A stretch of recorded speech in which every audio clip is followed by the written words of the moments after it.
is going on? Brian Carroll here, powerxstrength.com HQ, coming to you from beautiful Jacksonville, Florida. If you like my content, please like this video, share this video, and subscribe to my channel. For all things Brian Carroll, go to powerxstrength.com and check it out. If you need a consult from me, you want coaching from me, email me at brian@powerxstrength.com, or you can go to the site and register for a consult there.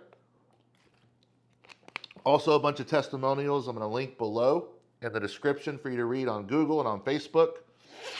And here we are, part 2, the Swiss talk that I did in October, EliteFTS SWIS 2022, where Ken asked me to talk about back pain and deadlifting and what I see in my own practice and in my own, with my clients. The first reason that I went over in the last video is programming. Programming is a big one, the high frequency, high volume, high intensity, squatting, benching, deadlifting multiple times a week. Yes, you can get very strong at this very quick, but it's not sustainable. It's not sustainable. It's something that most of us did back in high school, and when you're young like this, your biological age, your lifting age is really young, you can recover and you can get brutally strong doing one of these posted on the wall generic football programs or muscle and fitness or whatever it is that you're doing. But today what I'm going to talk about is the second reason why people see me for back pain concerning the deadlift. And I talked about this during my PowerPoint back in October. They're not doing the right types of core training for powerlifting or strongman or Highland Games or whatever it may be. They do a bunch of bending exercises to strengthen their core where they isolate and do bodybuilding-like exercises. For example, the rope crunches, the side bends, the reverse hypers, the back extensions, the Russian twists, leg raises, those types of things. For some people can work okay. If you're a bodybuilder, you probably need to do those things to develop the musculature to look aesthetic. But if resilience and stiffness under load, like you're going to do on the squat and on the deadlift, is your goal, to squat and to deadlift as much as possible, all that bending and movement is not going to replicate the type of core stiffness that you need under load to squat and to deadlift big.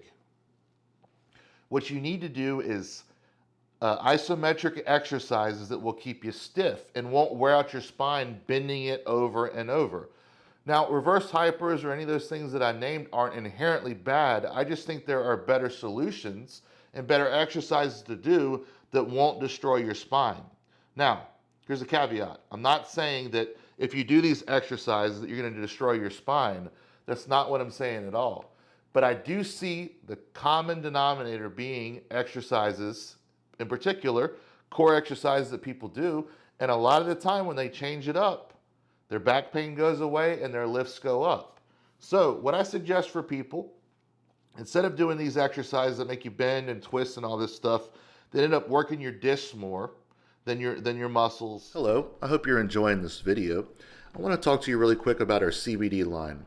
PowerX Strength CBD is 100% THC free, made with MCT oil and CBD isolate extracted from hemp.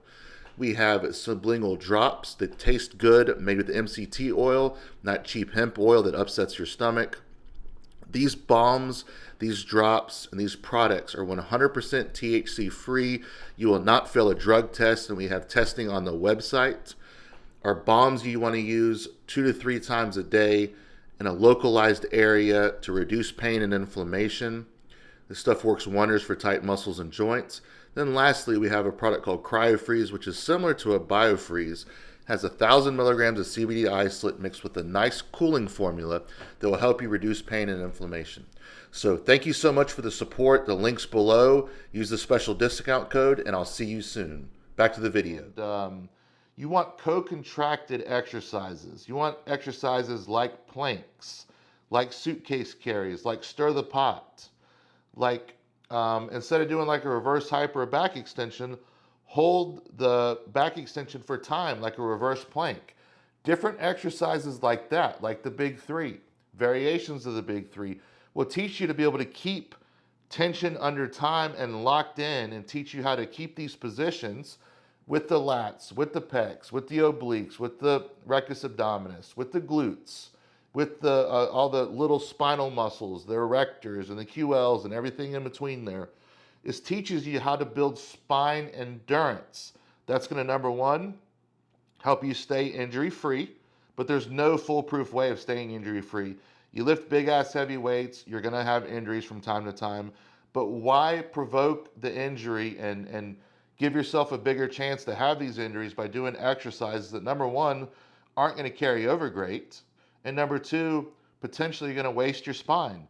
Dr. McGill has measured all these exercises and how much compression and such they put on the spine doing these things over and over. There are better alternatives that will carry over.